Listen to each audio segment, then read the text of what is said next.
सीधी भर्ती से संबंधित विज्ञापन है और कृषि उपज मंडी समिति चारमा, जिला उत्तर बस्तर कांकेर का वैकेंसी है। ये आपके चारमा का वैकेंसी है जिसमें 2 पद दिया गया है। पहला जो आपका पद है ये आपका सहायक ग्रेड 3 है और इसमें 1 पद है और एसटी कैटेगरी में मुक्त पद है।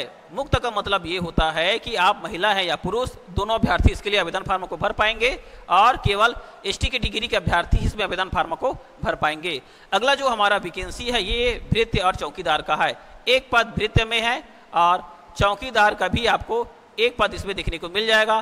तो कुल मिला के 2 पद हुए और ये भी एसटी कैटेगरी का मुक्त श्रेणी का पद है। इसमें सहायक ग्रेड का 1 वैकेंसी है, भृत्य और चौकीदार का भी 1 वैकेंसी है और मिलाकर हो गया 2 वैकेंसी।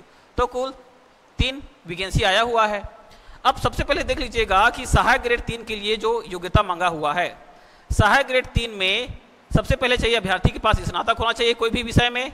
दूसरा 1 वर्ष का कंप्यूटर डिप्लोमा होना चाहिए। ये आपका देख लीजिएगा, चाहे आपने कोपा किया है या आपने किया है डीसीए या किया है आपने पीजीडीसीए, ठीक है। तीसरा आपका कौशल परीक्षा से संबंधित है।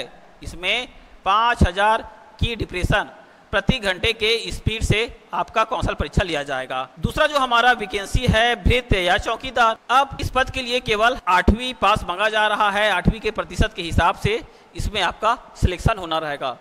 अब इसमें हम डिस्कशन कर लेते हैं कि इसमें भृत्य का 1 पद है और दूसरा है चौकीदार का भी 1 पद है। अब भृत्य पद के लिए महिला अभ्यर्थी और पुरुष दोनों आवेदन कर पाएंगे। साथ ही जो चौकीदार है इसमें केवल पुरुष अभ्यर्थी ही आवेदन कर पाएंगे। अब आप देख लीजिएगा कि आप महिला अभ्यर्थी हैं तो केवल भृत्य पद के लिए आवेदन कीजिएगा, क्योंकि चौकीदार का जो वैकेंसी है ये नाइट ड्यूटी रहता है। अब नाइट ड्यूटी है तो महिला जो अभ्यर्थी है इसमें पात्रता नहीं रखते हैं, इसलिए आप महिला अभ्यर्थी हैं तो आप केवल भृत्य पद के लिए आवेदन करेंगे और जो पुरुष अभ्यर्थी हैं भृत्य और चौकीदार दोनों पद के लिए आवेदन करेंगे। सहायक ग्रेड 3 का 1 वैकेंसी हो गया, भृत्य और चौकीदार का 1 वैकेंसी, तो कुल मिला के 3 वैकेंसी हुआ है। अब इन 3 वैकेंसी के लिए जब आप 3 पद है, अब 3 पद के लिए आपको अलग अलग बंद लिफाफे में स्पीड पोस्ट या रजिस्टर्ड डाक के माध्यम से आवेदन करना रहेगा। आवेदन फार्म आज ही के दिन से आवेदन फार्मों को आज स्पीड पोस्ट रजिस्टर्ड डाक के माध्यम से भेज पाएंगे। 26 जून तक आपका जो दस्तावेज है ये संबंधित कार्यालय में पहुंच जाना चाहिए। अगर आप चारमा में रहते हैं तो ऐसा नहीं है कि आप बाई हैंड जाके ऑफिस में जमा कर पाएंगे। आपको प्रोसेस क्या है कि आप स्पीड पोस्ट या रजिस्टर डाक के माध्यम से ही आवेदन करेंगे और कोई दूसरा मेथड नहीं है। 26 जून है अंतिम तारीख, इसको आप लिख के रखे रहेंगे।